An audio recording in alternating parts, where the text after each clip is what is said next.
Locked On Podcast Network, your team every day. I'm Luka Doncic, and this is Locked On Mavericks podcast. Dallas Mavericks are NBA champions. Bang! Bang! It's good! And the Mavericks have won the game! If you don't believe, you shouldn't be here.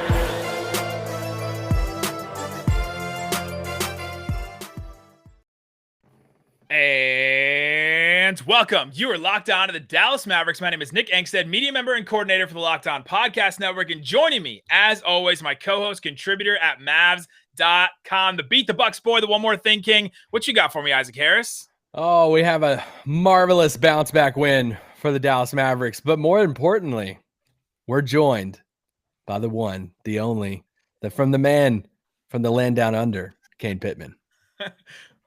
It is good to be here. I'm a little bit nervous. We were talking about this YouTube world. Locked On Bucks has not ventured into the YouTube world yet. So a little bit nervous here. Bear with me. The shock, the disappointment of the Milwaukee Bucks performance tonight has been dissipated by my anxiety for this podcast. So we'll see how we go. On today's show, we're going to break down the Dallas Mavericks 116-101 win over the Milwaukee Bucks. Obviously, we have Kane Pitman, host of Locked On Bucks, with us. He's going to talk all about the Bucks side of this win. We'll talk about the Drew Holiday contract a little bit. We'll also get into the Giannis re-signing extension. That was kind of a big deal for Dallas Mavericks fans. This is also going on Locked On Bucks. So if anybody's listening on Locked On Bucks, we are Nick and Isaac, the hosts of Locked On Mavericks. All right. Let's get into it. So the Dallas Mavericks get the win, bounce back win. They had just lost against the Houston Rockets, worst team in the league. Nope. Giannis doesn't play. Kane, what's going on with Giannis? Why didn't he play? When is he expected back? Are you nervous? Well, I think anytime you get this close to the postseason, you start to get a bit of anxiety when there's multiple games that he's missing. So this was the third straight game that Giannis has missed with knee soreness. He did sprain this knee against San Antonio going back a couple of weeks ago. The confusing thing with this injury has been the fact that he has played games in between. One of those games that he played in between, despite the fact that he looked sore, was Portland, where he just coolly put together a 47-point night on 18 for 18 from 2-point range. So this is the kind of confusing thing about this knee soreness for Giannis right now. It feels like management. It feels like they're just taking care of him. But the Bucks aren't exactly, let's just say the Bucks aren't exactly open with players that are injured or players that aren't playing. So it is all a bit of a mystery, but you'd probably like to see him playing here some point in the next week because the playoffs are going to come up pretty quickly. You want to talk about mystery? Well, Dallas Mavericks fans know this, but the Mavs have had several players out for reasons we don't even know. Willie Cauley-Stein has been out since the beginning of March with what they call health and safety protocols.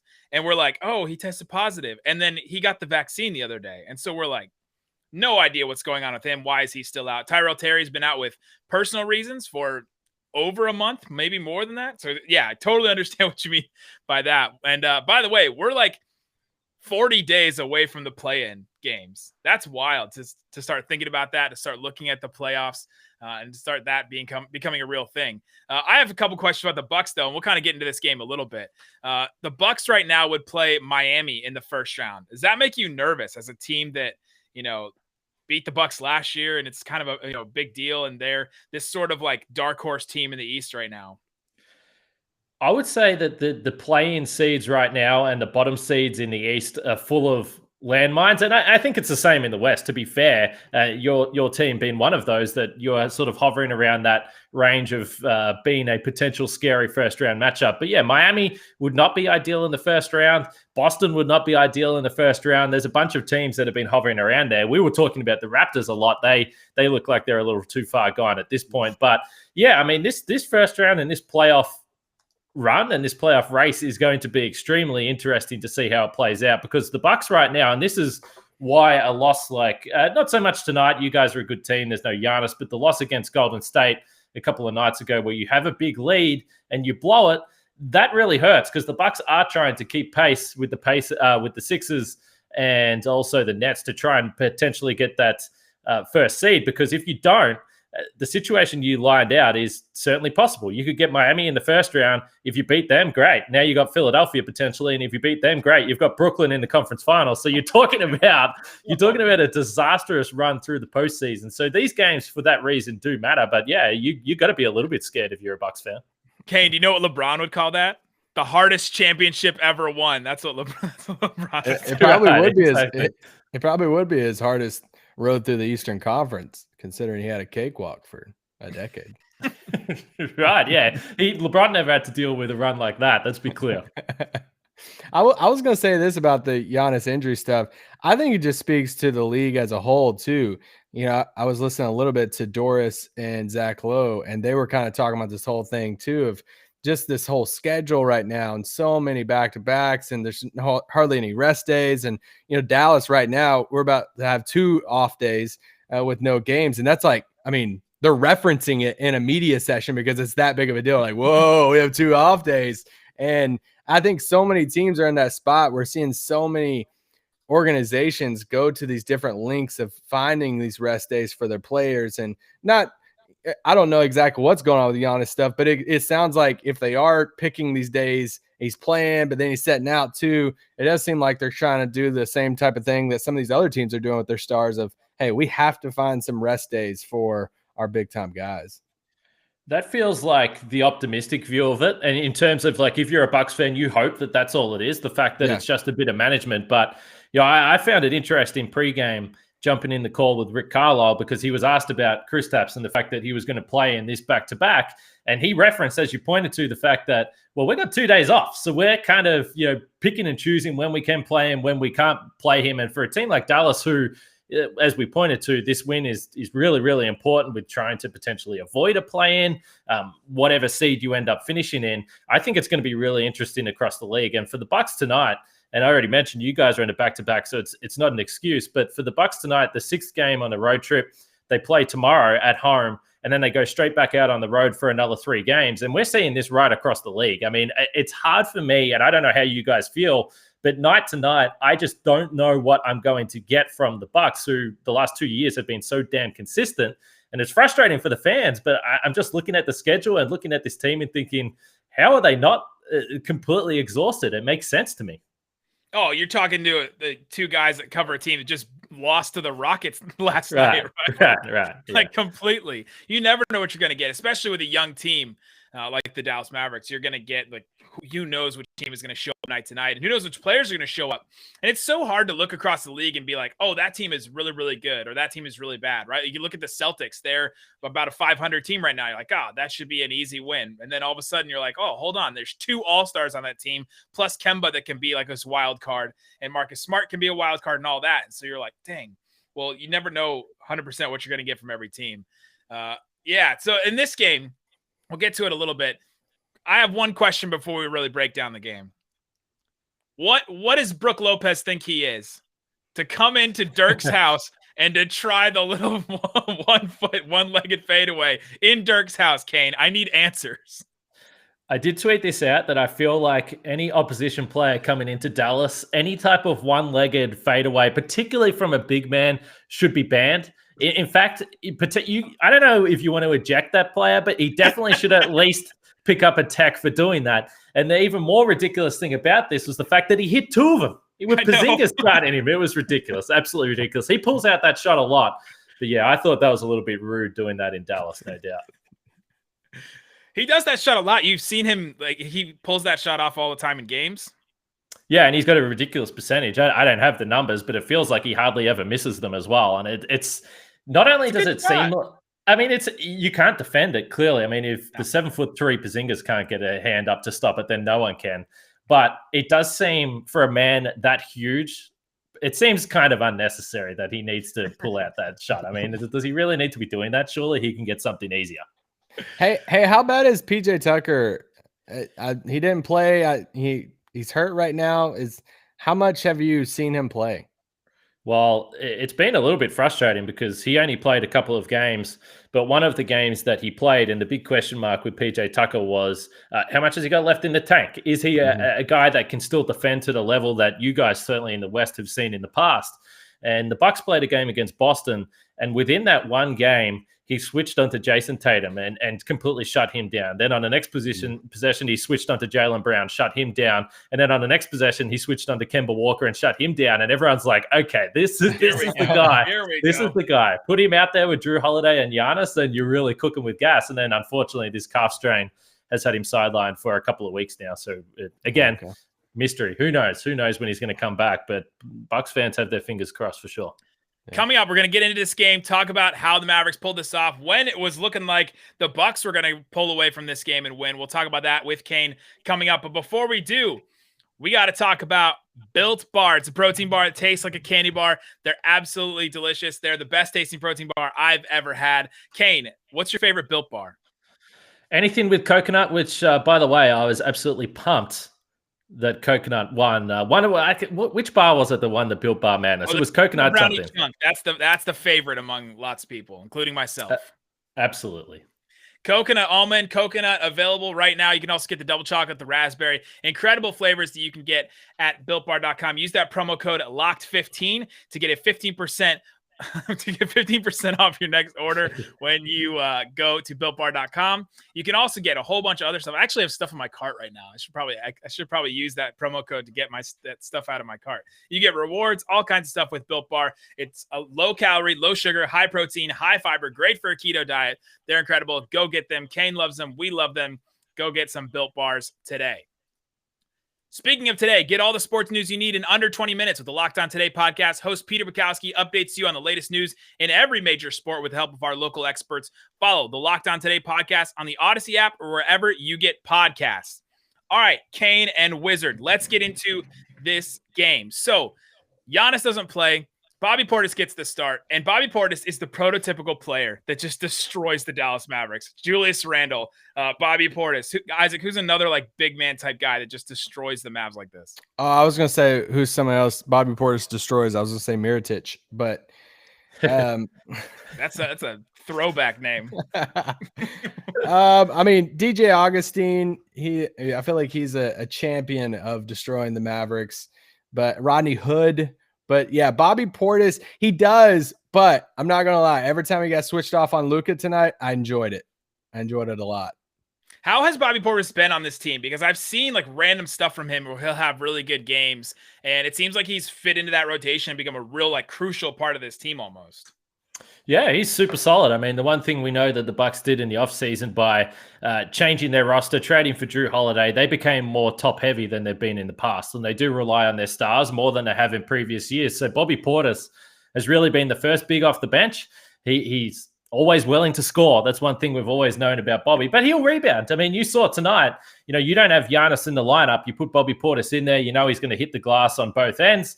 And again, the energy is always there. I mean, he is just constantly trying to do something. He's active. And I think for a big off the bench, a guy that you're trying to get a bit of scoring spark, that's all you can ask for. I mean, the question marks, like you mentioned there, when he gets switched on to Doncic, I mean, I don't think, first of all, I don't think it's necessarily a knock on Bobby Portis to say that if you're a Bucks fan, you feel anxious about that, because you probably feel anxious with just about anyone defending Luka on the perimeter in that situation. But that being said, I guess if there's one question mark still on Bobby, it's the defensive stuff come playoff time. But overall, for a guy that you're paying $4 million, I mean, he's been pretty awesome. He holds all that energy in his eyes, I think, right? Like crazy. They're like, he keeps. I don't even think I could do that with my eyes. Like, he was looking at Ken Mauer a little bit tonight, and he was giving him the eyes, and I didn't know what was going to happen. And then he just gave him like a friendly pat on the back of the head. I was like, what a guy, Bobby. And he's punched people he's shared a court with before, so you just never know what's going to happen with Bobby Portis. Yeah, so Dallas Mavericks kind of it was a back and forth game. Mavs are going to run, Bucks are going to run a little bit. You get to the third quarter, and the Bucks go on a 12-0 run at the end of the third quarter. Luka's the team is falling. The Mavericks are falling apart. There's turnovers everywhere. Luka got called for a tech. What did you think about the officiating in this game, I guess? And then, do you have a comment about Luka's complaining? Because we're here to field any kind of. I do have a comment, and unfortunately, as is often the case when you tweet about the NBA, sometimes you can catch a little bit of heat from an opposition fan base to perhaps the team that you cover. And tonight, I did tweet something that seemed to find some members of Mavericks Twitter, and I don't think they necessarily appreciated it. But Luka Doncic is interesting, and I do want to ask you guys, because this has been something that's been brought up before. I know that he's acknowledged it in terms of, let's say, he's complaining with the officials. And I think part of it, and to be fair to him, I think part of it is that when he celebrates, he looks childish. But when he complains, he looks childish as well. I mean, this is just Luka. So it can, to watch, it can be pretty annoying to see the way that he complains. Let's just say that. There's the tweet there. Thank you. I don't even need to go to Twitter. So I said, it feels like Luka Doncic complains more and more with every NBA game he plays. As great as he is, which he is, it's becoming pretty difficult to watch.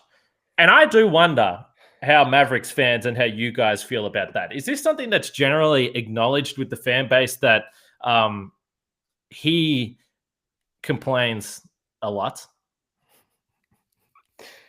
He complains a lot. Yes. Does he complain more than the average player? Yes. My thing with it is, I think all the stars, it's like the rite of passage for them. It's like once you reach that level of stardom, you complain a lot. But it is a thing. It is a thing in Dallas. It is a thing for him and for Rick Carlisle. Rick Carlisle talked about it after the game tonight, that he has talked with Luka. He picked up his 12th technical tonight. He's 4 away from the whole suspension, that whole back and forth. Now, something that Nick has been joking about on this pod before, that, hey, if he reaches the 16th tech, then he can just get a free off day. It's like another rest day. And Rick even alluded to that after the game. He's like, hey, if he hits 16, then he's probably due for a rest game at that point. But it is something, because that complaining has taken him out of games, and it takes him out of timeouts sometimes. Like when I go to the games, a lot of the home games, and I'll watch him after these timeouts, and players will go sit at the bench, and sometimes he's still talking to the ref, and he's acknowledged that he's got to get past that. And I just think that's a maturity thing. I hope it is, even though that we still see guys like LeBron, these guys in the league, still complain. It feels like every single game. But I hope it's a maturity thing as he moves on in the league, that, it doesn't take him out of games, and it doesn't dominate so much of his emotions and, mental part of the game. Yeah, it just takes him out of possessions, right? Like defensive possessions, he'll just be still complaining to a ref, and he'll just miss stuff on the other side, right? Or just, you can see that the wheels are still turning in his head, and so he just misses something on the offensive end. Like, it does affect his game, and it really annoys some Mavericks fans. It doesn't annoy me as much, because literally every player in the league does it. Maybe Luka does it more, and Luka does Giannis complain? Yeah, he does. And it's interesting. I mean, it's interesting that you point out the fact that sometimes it takes him out of games. Like, I don't ever get that sense with Giannis. He kind of just tends to get on with it. And I think, in all seriousness, as much as I joke about it, if you're a Mavericks fan, that's all you're really worried about. I mean, as you pointed to, all-stars complain. So if it's actually something that's impacting the play or impacting the team and ultimately impacting his performance, then that's all you really need to worry about. But all-stars do complain. There's no doubt about that. But tonight, it did seem at times, and I don't know whether, he missed a couple of free throws there. It looked like Thanasis. That's normal. Totally normal. That's normal. That's nothing to do with refs. That's a different issue. It looked like Thanasis, of all people, was like frustrating him a little bit. And it was just, as someone that doesn't watch him night to night like you guys do, it was interesting to see that he did seem to be someone that was impacted emotionally by how the game was going. And again, like you pointed to, maybe that's a maturity thing. Yeah, if he's not getting a certain call and there's a specific player that like keeps fouling him, like it seemed like a couple times in this specific run that Thanasis kept like fouling him, as Thanasis does, right? Like he just fouls all the time. But then he wasn't getting called, so he's like, and then probably Thanasis was getting back and forth into his ear, and like it just frustrates Luka. I'll go back to what Isaac said. I don't think it takes him out of games completely. I think it took him out of the Rockets game probably. But I don't think it doesn't happen often. It'll take him out of some possessions, and he's pretty good at brushing stuff off and moving on. But I want to ask you what you saw at the end of that third quarter, because from the Mavericks side, it's like this team is falling apart. This is unacceptable basketball. There's just turnovers, all this kind of stuff. On that run at the end of the third, what did you see from the Bucks side? Well, again, I think you have to give some credit to Bobby Portis. There was 1-and-1 that he got there on the offensive glass that I think was pretty questionable, but he made the most of that. And Bobby Portis, again, this was a night to me that I thought that the Bucks lacked energy. Clearly, they got nothing out of Chris Middleton or really Drew Holiday. I mean, let's be real. They combined to shoot 12 for 43, and if you don't have Giannis, you need those two guys to be firing. So that's where, if you look at the box score and you see Bobby Portis and the fact that he was able to put up 20 points there and have 14 rebounds. I thought that just his energy, along with Thanasis, again, maybe it was that one-on-one matchup with Luka, which I think for most people would be terrifying, thought at the start of the game, but it just seemed to work in that small patch. And it was not something that I was watching the game thinking, okay, let's roll with Thanasis on Luka for the rest of the game and have Bobby Portis play the whole fourth quarter. We're going to be fine. But I think within stretches of games, those two guys in particular are players that have given the Bucks energy, and they've been able to spark little mini runs. And to be honest, they needed it, because I think you guys at one point went up by 8 points in the third quarter. It looks like the game was about to blow out. And right as it got to that point, that was when the frustration occurred for Luka. That was when that 12-0 run happened. And all of a sudden you're like, I don't know how the Bucks are in front here, but we're starting the fourth quarter and they have a lead.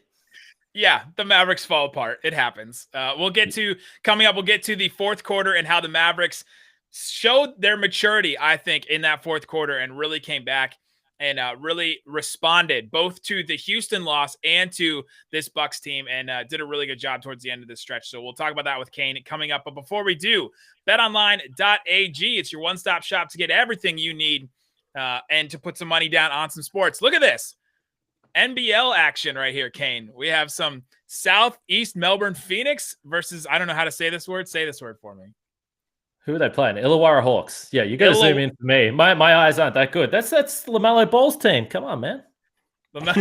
Is he playing on this team now? He might be. Did they fly him back to Australia to rehab? I'm not sure. Yeah, Yeah, the Illawarra Hawks. You can put some money down on that if you want to. The Phoenix are favored in that one. If you want to put some money down, there's Chinese Basketball League. If you want to put some money on that, Russia, Europe, all kinds of stuff you can put money down. Use the promo code LOCKEDON, get a 50% welcome bonus to your first deposit. And you can always bet on NBA games. Let's see if they have what games they have on coming up. So they have the Celtics 8.5-point favorite over the Timberwolves on Friday. They have the Warriors a 4.5-point favorite over the Wizards, and the Clippers a 13.5-point favorite over the Rockets. That feels a little bit like a trap game, even though it's in LA. But go ahead, go to BetOnline. Again, that promo code is locked on. Get a 50% welcome bonus to your first deposit. BetOnline, your online sportsbook experts. Get more analysis on the top prospects every single year with the NBA Draft on Locked On NBA Draft podcast. Subscribe to on Apple, Spotify, the Odyssey app, wherever, to get full coverage of the draft prospects from credentialed draft experts. Some of them I handpicked myself. All right, Kane and Isaac Harris. Let's get into the rest of this game. So Kane mentioned that the Bucks went on a 12-0 run. At one point, with a minute 45 left, the Mavericks had an 80-72 lead, an 8-point lead in the third quarter. The Bucks go on this 12-0 run. They finish the quarter with the lead. And you're like, how do the Bucks have this lead right now? It just looked like the Mavericks were just inching closer to blowing this game out. And then the beginning of the fourth quarter, they kind of go back and forth. And then with about 8 minutes left, KP checks back in, and it's Luka and KP. And so now there's all this stuff like behind it now, right? It seems really dramatic probably for Bucks fans that are listening to this, but Luka and KP, there's been some kind of friction. It's not like they hate each other. It's not like they love each other, right? Like it's something, it's not like they're Shaq and Kobe. It's not like they're, Bobby and Toby, right? Like there's some kind of thing that they're in the middle. And it's been talked about. It's been talked about many times. We've been breaking down the body language. We've been going through like, okay, KP missed Luka here on a pass. Luka missed KP here on a pass. Are they doing it on purpose? Sometimes KP's looking at Luka after he gets a rebound and he doesn't pass to him. He passes to somebody else. And you're like, what's going on with this? And so it happened in the Houston game. Porzingis didn't get a single shot in the fourth quarter. And so you're like, it kind of perks your ears up and you're like, what's going on? And then afterwards they asked Porzingis about it. And he says, it's happened before. And it's about the plays that we run and all that. And so there's just all kinds of weird stuff. And so they go into this game. You know that there's a microscope on this connection right now. And Luka and KP connect on two pretty good plays. A corner three for KP, and then another connection where they get another play. And then KP has a putback. And then all of a sudden, KP trips and they challenge the play and they get it successful. The Mavs are starting to get some momentum. By the way, play scared me. no way that Porzingis should have gotten that call, but they did. Well, he knew that. He was laughing. Yeah. And then the Mavs start getting some momentum. And I think it was on the back of those two plays back to back almost that KP and Luka connected Isaac. Yeah, I mean, we were all waiting for him to check in the fourth and see what was going to happen. I mean, that was the storyline coming out of the Houston loss, that he didn't touch the ball much. He was very frustrated. He voiced that after the game against Houston. And, he comes out in the fourth and he gets multiple looks from Luka and knocks down a couple threes. We're all freaking out about it. Like, let's go. KP has this look on his face of, all right, this is what I want. Get me the freaking ball. Like, this is, Anytime he plays well, it's business as usual. Like, yeah, this is what's supposed to happen. And anytime he doesn't play well at all, even if they're winning, it's like, this is the worst thing in the world and it never should happen to me, right? Like, it's only one of those two things for KP. Yeah, but, KP, does his thing. He scores 11 points in the fourth. And my whole time, I'm like, well, crap, I'm just worried about Dante DiVincenzo because this dude hits like 6 threes in this game. I mean, Kane, was this an outlier game for him, or is he normally like this? Well, and he almost broke his cheekbone too with Dorian Finney-Smith when they had that collision late. Well, I want to come back to KP because there was something I want to ask you guys out of the pregame that Rick Carlisle said something really interesting to me. But as far as Dante goes, I mean, he's been shooting 36, 37% all season long. So he's a guy that can knock down the three. And I must admit, early on in this game in particular, I was a little bit confused, and I don't know whether it was defensive breakdowns. I don't know whether it was strategy, but it looked to me at times that Dallas were almost they were giving Dante DiVincenzo the Ben Simmons treatment on the perimeter, and I couldn't figure out why that was the case. I mean, he's certainly streaky. There's no doubt about that. He'll have a 1 for 6 night from three, but then the next night he'll go 6 for 6. I mean, this is the type of player he is, and overall the percentages even out pretty nicely. So he's an erratic player. He does. You never really know what's going to come next. But yeah, I was just thrown off by the 3-point defense with him in particular. What were you guys seeing? He's no Bogdan Bogdanovic, but right. Here's what happened. The Mavs always do stuff like this. DiVincenzo went 0-3 and 0-2 the last 2 times last year that the Bucks played the Mavs. I bet they went back and watched that footage and were like, oh, he can't shoot. Because that's happened before. Remember when Rick Carlisle looked through all the footage of the best guys on the roster to guard Bradley Beal before last season, and he picked Courtney Lee, and all of a sudden Courtney Lee went from like never playing to starting the beginning of the season. Sometimes Carlisle just does weird things like that, where he's like, let's just dare this guy to shoot, or let's just put this random guy in this guy. And sometimes it works, sometimes it doesn't. I also like seeing the Villanova guys play against each other because Brunson, Dante, Mikal Bridges, Pascal, I want to say Amari Spellman, if he's even still in the league. These guys are still very, very close. So seeing Brunson and Dante go against each other is always fun. So Porzingis, the thing I did want to bring up, and I was sort of tracking the storyline from the game yesterday in particular with Kristaps in the game against Houston in the fourth quarter. But Rick was asked about this pregame today, and he describes how he thinks Porzingis fits within the offense in the fourth quarter.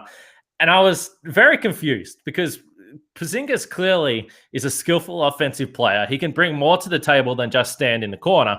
But Carlisle kind of just said, well, last night, and we like to do this. We can just put him out there because he'll space the floor, and then someone has to guard him, and we'll just play 4-on-4. And I was thinking, okay, well, we're not talking about someone that can't do anything else. Like, he's too talented, and surely he's too valuable to be a guy that's just a statue. Surely. And anyway, the funny thing about that is tonight he did stand out on the perimeter and he knocked down those 3. So maybe that's why Rick's an NBA coach and I'm not. But Kane, are you on KP's payroll? Listen. Giannis, his brother, paying you? Giannis Porzingis, is he paying you? I'm telling you, there was a period going back a few years ago where the Giannis KP matchups when he was still with the Knicks were almost the most entertaining matchup on the schedule for the year because Porzingis, I mean, we didn't know what he was going to be at that point. The potential was all there, and Giannis was still on the rise, but not quite the same. ACL against the Bucks too. He did, dunking on Giannis. So my point was his brother's name was Giannis, and that was what got Yanis. That's who got like the wedge between him and the Knicks. That was the whole thing there. But But yeah, with Porzingis, like he doesn't have a go-to move, right? Like he doesn't have those fourth quarter, like he has his little pull-up or his turnaround shots that he can hit every once in a while. But I'm not sure the Mavericks are that trusting in that shot or his moves there to trust him with like fourth quarter offense. Isaac, you think I'm off on that? No, well, I mean, I think we've seen a little bit of the tension even after the game tonight. After a win, Rick is asked about that fourth quarter, and Rick, as he's talked about before, he's like, "Hey, our team, we're kind of like we're running better when we're not running plays," and he's like, "It's more of this free flowing thing, letting these guys play."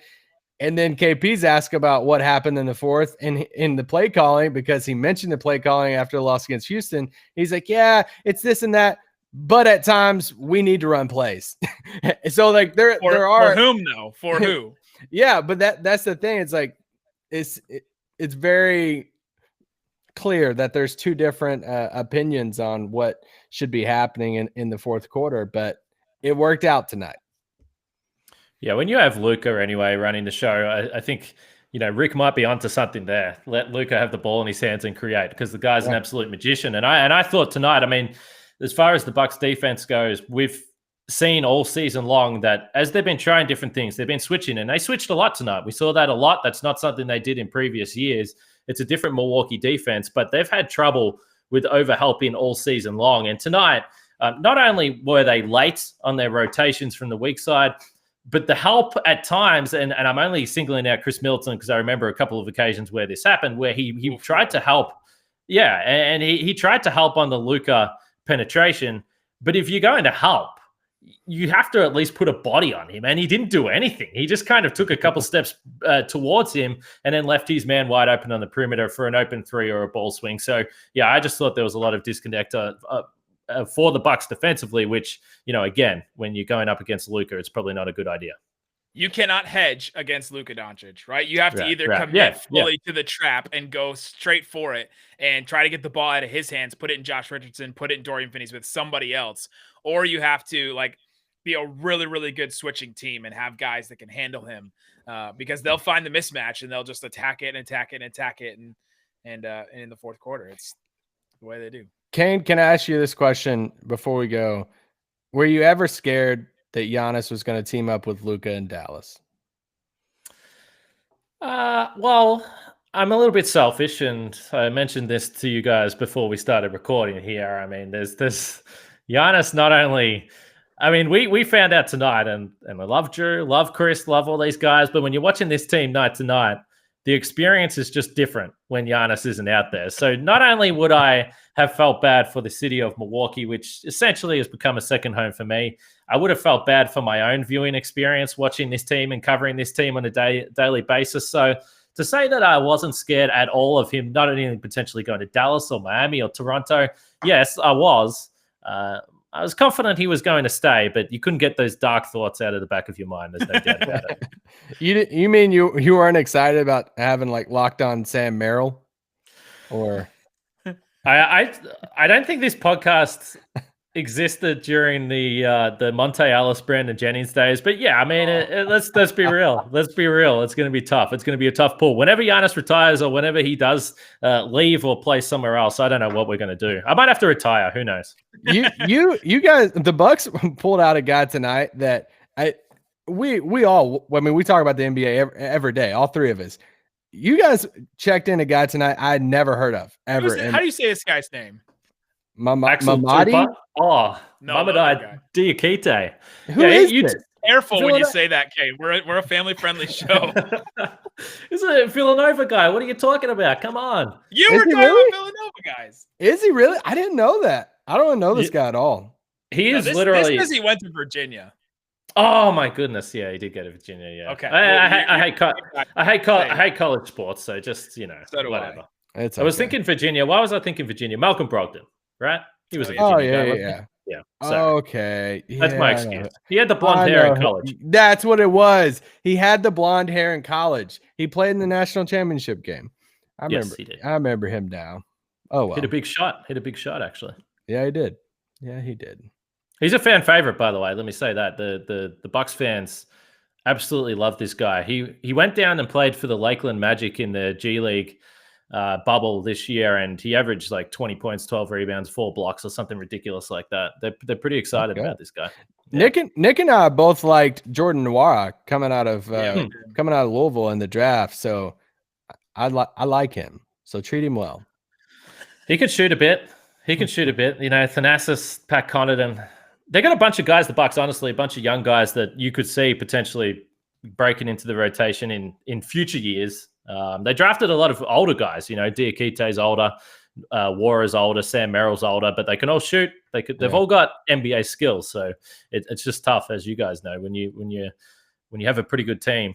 There's only so many guys. Except for Jeff Teague. Is Jeff Teague done? Like, I thought he was trash. Until he came across Dwight Powell and he was like, let me just roast you real quick. Jeff Teague, surprisingly, has been pretty good for the Bucks since he's been here. And he straight up said, and this was, I don't know if this was straight up Celtics shade, but I don't know about you guys, but I love anytime we can talk. This. Let's go. Yeah, Totally. We can talk about Chris Mannix? All right. Well, Jeff Teague, one of the things he said when we spoke to him after the game a couple of nights ago, he said, yeah, because he had 15 points, played really well. He's like, yeah, it's kind of easy with this team because guys pass the ball, that you're gonna touch. And I'm like, oh, you talking about Jason Tatum and Jaylen Brown, Marcus Smart right there? Is that who you're talking about? So I thought it was a pretty good comment, and I don't necessarily think it was directly related to that, but that's how I took it. Interesting. Well, we have Bud is the Teague whisperer, I guess, the same way that Tim is the Derrick Rose whisperer, right? Right. The same way that Rick Carlisle was the Devin Harris whisperer, I think, right? Like, there's just coaches. Sometimes they just like those point guards. JJ Barea. Well, that one's different, but it's the ones that leave and come back, right? Those are the ones I think that really stand the test of time. How do you feel about the finals and the playoffs? Like, what's your confidence meter with the Bucks? We'll end here. I think the Bucks have a better team this year. Drew Holiday is just so damn good, and if you have Giannis, clearly it's a different team. And Drew Holiday, I don't think enough people have made a bigger comments, or they haven't given enough credit that you replace Eric Bledsoe with Drew Holiday. I mean, let's be real about that. Is that an upgrade? Or hey, ask the Pelicans. Some people have asked. I can't remember who it was. It was one of the TV guys that said that Drew Holiday and Bledsoe are similar players. But anyway, come on. Was it Derek Harper today that said that the Bucks were the best offense in the league because they averaged the most points? Hey, come on. We just go straight off points per game here, don't we? We don't need to worry about anything else. But yeah, no, I like the Bucks team for the playoffs. I think they're built better for the playoffs. They're going to stay healthy. They're going to have a bit of luck. But the biggest problem for Milwaukee is the fact that there wasn't the Brooklyn Nets the last couple of years. I mean, that's the reality. I mean, they weren't a team. So, you're talking about title odds that they're probably lower than they were in the previous 2 years, just simply by the fact you've got Brooklyn. So we'll see. I want to see your defensive matchups. If PJ Tucker is healthy, I want to see Drew and PJ and Giannis against their three. I'm so excited to see that. I would love to see it in a playoff series, and hopefully you guys can avoid the Nets in the second round or something along those lines. Yeah, you need a little bit of luck. And that's the only one thing I would say for the East. I mean, you look at Philadelphia as well. They probably like their chances with Ben Simmons, Joel Embiid, Matisse Thybulle as well. They probably like the defensive mix that they have. So I don't think it's going to be easy for Brooklyn, but I just can't get the idea out of my head of needing to go bucket for bucket with Harden, Durant, and Kyrie in the fourth quarter. I mean, it's just terrifying. So who knows? But you guys, whether it's first rounds, was it Phoenix, Utah, Clippers? Phoenix right now, if the Mavericks pass either the Lakers or the Blazers, it'll be Clippers, and that'll be a rematch from last year. And we're just trying to get out of the play-in tournament. That's all we want. Yeah. Let's just get 6 or above at this point. So, yeah, send the Lakers down there to play the Warriors in the play-in.